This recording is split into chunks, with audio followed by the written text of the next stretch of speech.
네, 8월 25일 월요일이고요. 굿모닝 인포맥스 생방송으로 함께하고 계십니다. 이지스탁의 이지은 대표와 함께 이야기 나눠보겠습니다. 대표님 안녕하세요. 안녕하세요. 네, 지난주에 이제 5거래일 동안 우리 시장의 흐름을 한번 그냥 대략적으로 봤는데 앞에 3거래일 동안 3% 빠지고 네. 뒤에 2거래일 동안 합쳐서 1% 정도 올라왔어요. 앞에 안 좋았고 뒤에 조금 올라와 줬거든요.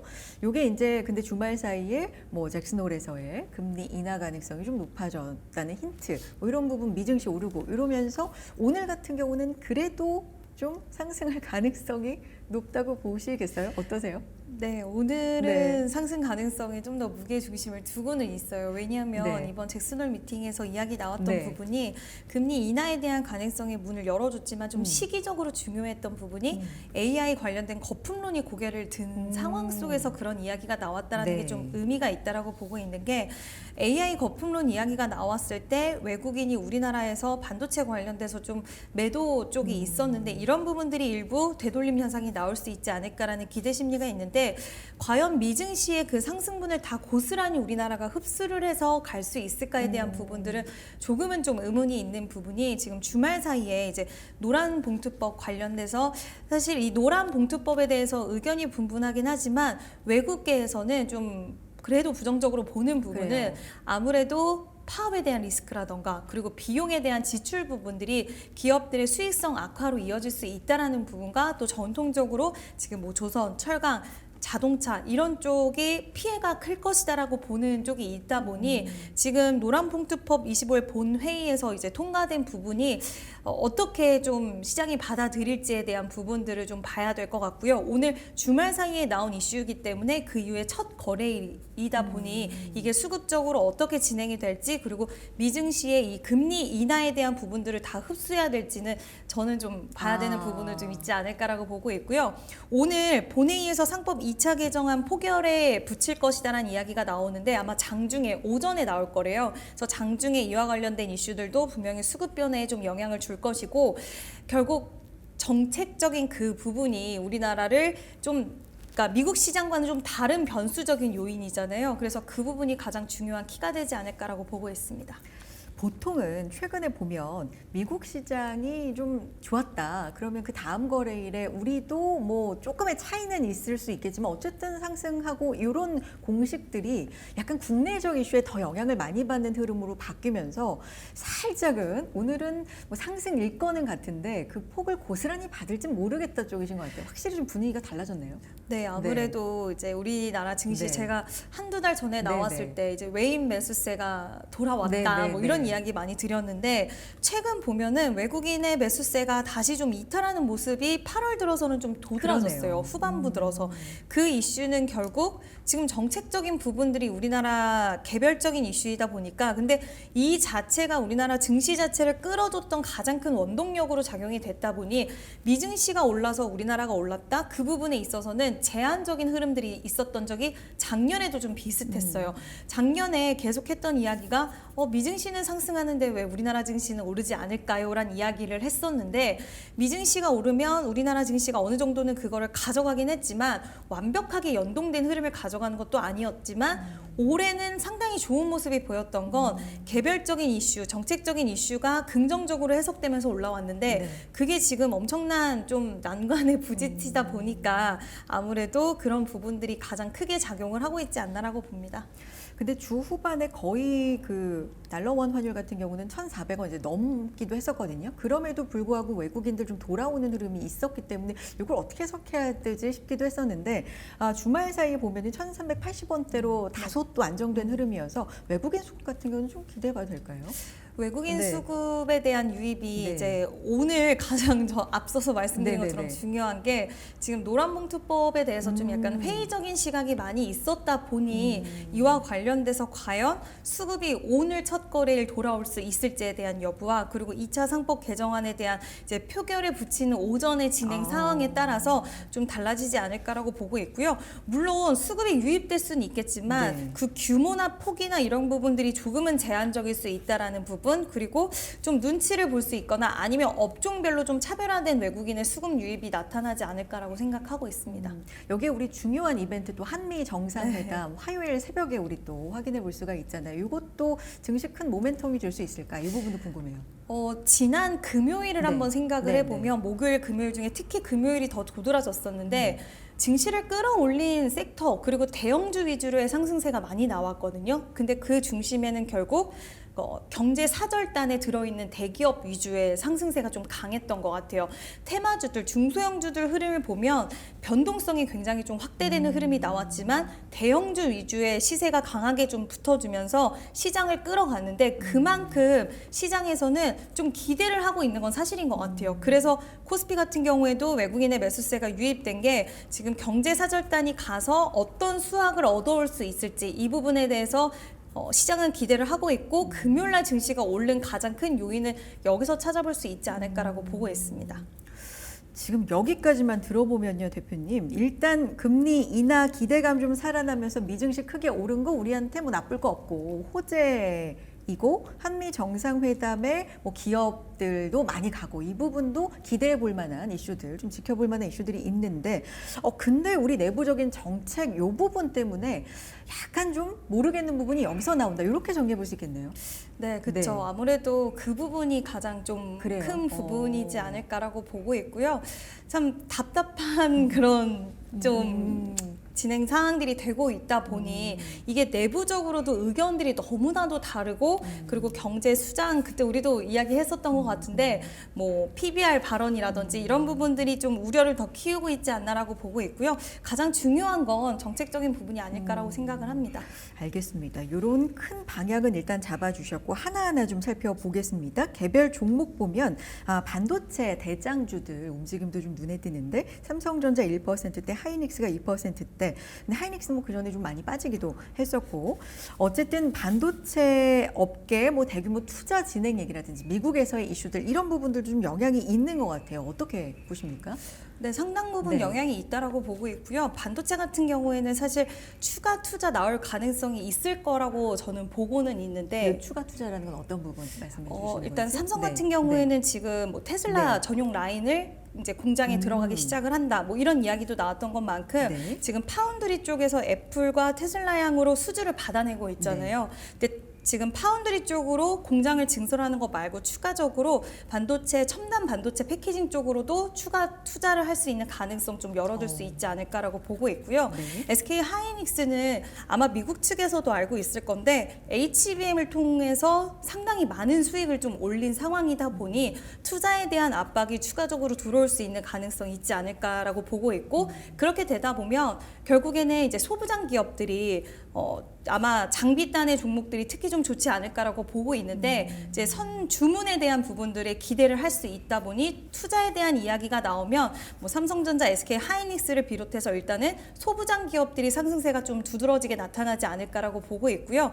다만 SK 하이닉스는 지금 주말 동안 나온 이슈가 또 뭐가 있냐면 엔비디아에서 TSMC와 그리고 지금 SK 하이닉스를 좀 압박을 많이 한다. 이제 납품 단가에 대해서 인상시키지 않으려고 밸류 체인을 본인들 안에서 해결하려고 하는 움직임들이 좀 적극적으로 나오고 있다라는 이야기가 있어요. 그러니까 가격을 누르려고 한다는 그렇죠. 거네요. 더 이상 그러니까 HBM4는 우리나라 입장에서 봤을 때 HBM4로 가면 더 섬세한 공정으로 들어가기 때문에 아마 가격적으로 이익적으로 20에서 30% 정도는 가져갈 수 있을 것이다라는 이야기가 나오지만 사실 이게 엔비디아 쪽에서 이렇게 나오다 보면 이익적으로 봤을 때 상당히 많은 부분들이 좀 꺾일 수가 있기 때문에 이런 우려들이 요즘 들어서 엔비디아 쪽의 이슈가 계속 나오는 것 같아요. SK 하이닉스는. 그래서 좀 상승에 대한 부분들을 제한적으로 만들 수 있는 요인이 될 수는 있다. 그래서 삼성전자와 소부장 기업들 위주로의 시세가 좀 더 좋지 않을까라고 생각을 합니다. 알겠습니다. 원전 부분은 뭐 이슈가 상당히 더 좀 복잡하고 유리한 건지 불리한 건지 이 부분 어떻게 봐야 되는 주가 측면에서는 더더욱 그렇고요. 좀 이런 상황에 놓여 있는데 구력 계약이다 했다가 요거는 근데 조금 장기적인 시각으로 보면 좀 다르게 봐야 된다는 의견도 있고 그런데 대장주에서는 아직 뭐 그렇게 심하게 벗어났다 이런 것도 좀 어려울 것 같고 어떻게 봐야 돼요? 제가 원전 네. 관련돼서 주말 사이에 정말 많은 것들을 막 찾아봤는데 잘하셨어요. 예. 알려주세요. 네. 이게 물론 제 의견이 100%도 아니고 의견도 제가 다 찾아보니까 아직까지는 좀 갈리는 분분하죠. 부분은 있어요. 네. 수익성에 대해서. 근데 이제 한 가지 좀 생각을 해봐야 네. 되는 부분은 우리나라 처음에 원전 사업에 뛰어들었을 때 원전 기술이나 이런 설계 쪽에 대한 부분들이 아예 없었기 때문에 지금 웨스팅하우스 쪽에 그 기술력이 필요했던 게 사실이었고 그거에 대한 로열티를 지금 바라카 원전 때도 지불을 했었던 부분이고 근데 체코 원전에서는 그 수익성으로 따져봤을 때 지금 전체 수주 규모의 한 2% 정도 되는 규모이기 때문에 이게 그렇게 부담스러운 거는 저도 생각해봤을 때 아닐 것 같아요. 그리고 부품 관련돼서도 결국에는 중국이라든지 아니면 다른 나라 쪽에서 가지고 와야 되는데 조달을 해야 되는 상황인데 이제 이 일각에선 이렇게 보는 거죠. 좀 가까운 웨스팅하우스 쪽을 가져오는 게 뭐가 그렇게 큰 문제이냐라는 좀 시각이 좀 더 저는 무게를 싣고 있고요. 그리고 또 추가적으로 봐야 되는 부분은 사실 이 부분에 있어서 이제 수출 제한이라든지 이런 부분들이 좀 걸린다라는 부분도 있을 수는 있겠지만 결국에는 합작을 해서 나갈 수 있는 기회가 열린다라고 했을 때는 저는 그 부분은 오히려 좋게 볼 수 있는 부분이 아닐까라고 생각을 하고 있고 물론 세부적인 상황에서 수익성이나 이런 것들에 대해서는 좀 이야기는 많기는 하지만 기회 자체와 판로를 넓히는 부분으로 봤을 때는 저는 충분히 괜찮지 않을까라고 보고는 있는데 다만 이제 이렇게 점점 좁혀오고 있잖아요. 수익성적인 부분들 그리고 우리나라가 앞으로 이 부분에서 어떻게 헤쳐나가야 될 것인가에 대한 부분들이 좁혀질수록 종목도 같이 좁히셔야 될 것 같아요. 그러니까 지금 웨스팅하우스는 뭐 설계하고 시공 근데 건설할 수 있는 능력이 네. 없다 보니까 지금 해외 쪽에서 수주를 받았을 때 현대건설과 같이 나가는 모습을 보여준 것처럼 우리나라의 기술력이 필요한 부분들이 반드시 있거든요. 근데 그랬던 이유가 웨스팅하우스가 이제 미국이 이제 한대 원전 사고가 난 이후에 이제 시공이 없었다 보니까 수주가 없었다 보니까 웨스팅하우스가 망하기 직전까지 갔다가 한 사모펀드 캐나다계 사모펀드가 인수를 하게 되면서 우리는 대신에 건설하지 않겠다. 이제는 이 앞단에 대한 일은 하겠지만 뒤쪽 후속에 대한 일은 하지 않겠다라고 이야기를 했고 그 부분에서 채워줄 수 있는 가장 적합한 나라가 우리나라다라는 부분과 트럼프 대통령도 지금 우리가 데이터 센터 건설하는데 전력 너무 필요하고 원전도 필요한데 한국이 그 역할을 할 수 있을 것이라는 이야기를 몇 달 전에 했었어요. 그게 또 원전주들의 상승세로 이어지기로 했었는데 그 부분이 크게 훼손되지 않는다라고 했을 때는 한미 정상회담에서 원전 관련된 부분에 손을 먼저 뻗을 수 있는 가능성 이제 뭔가 딜은 해야겠지만 이야기가 나올 가능성이 좀 크다라고 보고 있고 그렇게 됐을 때 우리가 좀 종목을 압축한다라고 했을 때는 웨스팅하우스와 같이 손을 잡고 해외를 나갔던 현대건설이라든지 아니면 제일 중요한 역할을 하는 거는 두산 에너빌리티거든요. 그래서 두산 에너빌리티도 저는 봐야 되는 기업이라고 보고 있고 BHI는 또 수주 잔고가 워낙 많이 쌓여 있고 가스 터빈 쪽으로도 모멘텀이 있기 때문에 BHI도 좋은 종목이라고 보고 있고 또 추가적으로 한전 KPS라던가 그리고 한전 기술 그리고 이제 두산 에너빌리티와 협약을 하고 있는 기업들이 있어요. 같이 뭐 우리 기술이라든지 이런 직접적인 연결고리가 있는 기업들 한정해서 점진적으로 좀 시장 수급이 저는 압축되지 않을까라고 보고 있습니다. 요약해 보면 아직은 좀 의견이 굉장히 좀 분분한 상황이긴 한데 종합적으로 이제 대표님 의견에 좀 여러 가지를 종합해 보셨을 때 조금 긍정적인 쪽으로 이제 보시지만 종목은 같이 좁혀 나갈 필요가 좀 있을 것 같아요. 압축해야 될 필요가 있을 것 같아요. 여기에다가 한미 정상회담에서 좀 긍정적인 이야기들 기대를 해볼 만하다라는 말씀이시고 비슷한 느낌으로 조선은 어떻습니까? 이번에 한미 정상회담 이재명 대통령도 필리조선소 방문 일정도 이제 공개가 된 거잖아요. 우리나라가 그래도 미국 쪽에 물론 뭐 여러 가지 이제 투자에 대한 부분들 이야기 나온 거 보면 좀 아쉬운 부분도 있긴 하지만 결국 우리나라가 가장 잘하고 있고 가장 잘할 수 있는 기술력 가지고 있는 게 중국과 이제 대치를 해서 이길 수 있는 쪽이 조선이다 보니 이 부분에 대해서 좀 더 적극적인 움직임을 보이려고 하는 게 있는 것 같아요. 그래서 조선 관련돼서는 지금 주가가 최근 들어서 조방원이 살짝 쉬어갔던 구간이 지난주 초반에 나왔다가도 가장 먼저 회복세를 보인 쪽이 어딘가라고 봤을 때 조방원 중에 조선주들이 가장 빠른 회복수를 보이는 거는 사실이거든요. 그래서 여전히 조선주에 대한 대한 부분들 긍정적인 시각은 열려 있는데 이제 앞으로의 문제점은 과연 이 미국의 협력이 우리나라 기업들에게 얼마나 수익성으로 돌아올 수 있고 이게 단기 모멘텀이 아니라 장기적인 모멘텀으로 작용될 수 있을까를 시장에서는 좀 판단하려고 하지 않을까라고 보고 있고요. 한미 정상회담에서 좀 더 명확한 이야기들이 나온다라고 한다면 이때부터 주가가 상방으로 갈지 하방으로 갈지 지금의 기대 심리가 굉장히 좀 증폭되어 있게 여기까지 왔는데 여러 악재와 여러 가지 좀 안 좋은 이야기들이 나와도 계속 이겨냈었단 말이에요. 조선주들은. 근데 아마 좀 명확하게 앞으로의 이런 방향성과 이런 것들이 나온다라고 했을 때는 조선주들의 상방과 하방에 대한 방향성 또한 좀 더 명확해지지 않을까. 그래서 이번에 한미 정상회담이 어떤 발언이 나올지가 가장 중요하지 않을까라고 보고 있습니다. 한미 정상회담과 이 주식, 이 섹터에 대한 얘기를 할 수밖에 없는 게 우리한테 주도주 역할을 했던 일명, 조, 방, 원, 요 다 섹터가 미국하고의 의제가 다 좀 첨예하게 있는 네. 상황이기도 하고 반도체도 마찬가지고 그렇기 때문에 좀 연결을 지어볼 수가 있는데 방산 얘기를 그런 의미에서 좀 해보겠습니다. 뭐 미국산 무기 도입 압력이라든지 방위비 증액 요청 뭐 이런 부분들도 혹시나 정상회담 중에 언급이 있지 않을까. 그렇다면 방산 업체는 어떤 영향이 있을까? 어떻게 볼까요? 방위비 증액에 대한 네. 이야기가 나온다라고 했을 때는 분명히 좀 좋을 수는 있을 것 같아요. 추가적인 무기에 대한 수요가 올라갈 수 있기 때문에 좋을 수 있을 것 같은데 이제 일각에서는 무기를 미국산으로 도입해라. 그러니까 만약에 공동으로 기술을 좀 더 미국산과 한국산을 같이 좀 기술 개발을 하자라는 이야기가 나오면 모르겠지만 미국산 무기를 도입해라라고 하는 건 한국 기업들 입장에서는 좀 부담으로 진입은 할 수는 있을 것 같아요.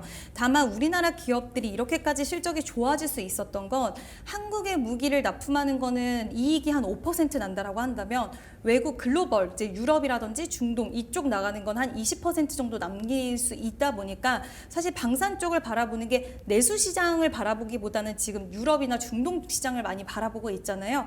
여기에 미국 시장까지 더해져서 긍정적인 시각을 보일 수 있는 이야기가 나온다라고 한다면 추가적인 상승이 최근에 좀 조정이 있었기 때문에 추가적인 상승이 가능하지 않을까라고 보고 있는데 만약에 미국산 무기 도입에 대한 이야기가 나온다라고 한다면 종목별로 좀 기회는 달라질 수 있지 않을까라고 보고 있고 지금 하나 에어로스페이스 김동관 부회장이 얼마 전에 미국의 큰 그 무기 회사를 찾아갔더라고요. 그래서 같이 협업에 대한 이야기를 했는데 그 이야기를 하는 요소를 좀 살펴보면 글로벌 시장의 진출 기회를 더 확대할 수 있는 부분과 그리고 무기에 대한 호환성이라든지 이런 것들을 좀 높이고자 하는 부분들이 있더라고요. 그래서 이런 개별 기업별로 움직임이 좀 적극화되고 있는데 이런 것들도 기업별로 좀 차별화된 양상으로 주가에 반영이 되지 않을까라고 보고 있습니다. 그래서 투자자 입장에서 이제 지금부터 어떤 걸 좀 볼까? 왜냐하면 조어가 상당히 많잖아요. 줄임말 뭐 첫자만 따서 뭐 그런 거긴 하지만 조방원 얘기 계속 했었고 뭐 지금 조방원 이런 얘기 또 하다가 뭐 반바지 이런 얘기 하잖아요. 어떤 섹터에 좀 지금은 주목해 보는 게 좋을까요? 지금 시점에서.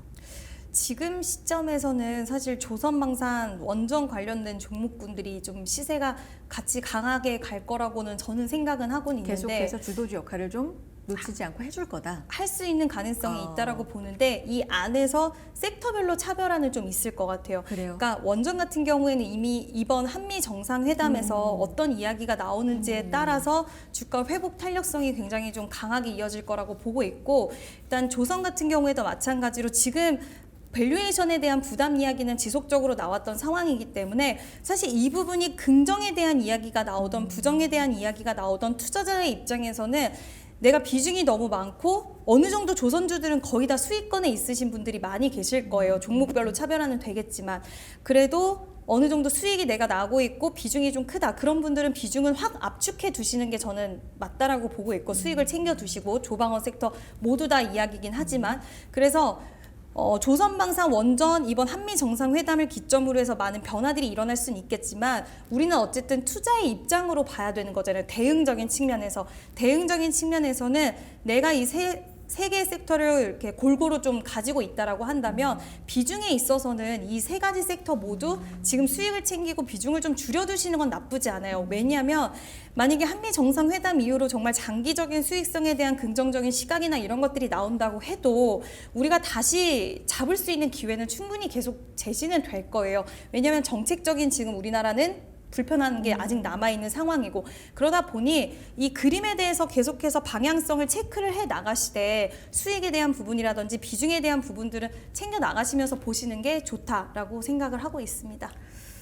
알겠습니다. 여기에다가 조금 이제 단순한 관계 얘기지만 그 단순하지 않아요. 우리가 좀 중요하게 봐야 되는데 이제 말이 단순하다 뿐이에요. 어쨌든 이재명 대통령이 일본 갔다가 이제 미국 한미 정상회담 앞두고 있기 때문에 이 구도는 이제 한미일 협력에 대한 어떤 조금 더 중요하게 생각하는 뭐 이런 의미도 있을 거고 그렇다면 이제 중국 생각이 나는데 이번 정상회담에서 미국이 대중국 견제를 위해서 예를 들면 뭐 주한미군의 전략적 유연성을 확대하다는가 왜냐하면 이런 예측도 있긴 있더라고요 일각에서 그렇다면 중국하고의 관계는 이제 조금 또 그동안의 한알령 해제 기대라든지 뭐 이런 식으로 좀 가까워지는 것 같았던 게 약간은 또 소원해지는 느낌이 있을까봐 뭐 이런 섹터 투자하시는 분들은 좀 걱정이 있을 수도 있어요. 어떻게 보세요?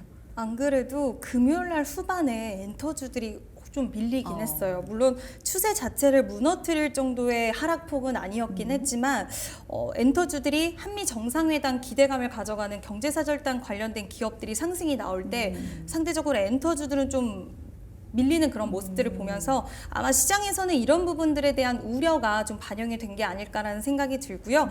다만 이게 일시적인 변동성으로 작용될 수 있다라고 보고 있는 게 중국 시장 개방에 대해서 우리가 기대를 많이 하기는 했지만 이게 단순 엔터주들을 중국 시장만 바라보고 있었던 건 아니잖아요. 화장품주도 마찬가지고요.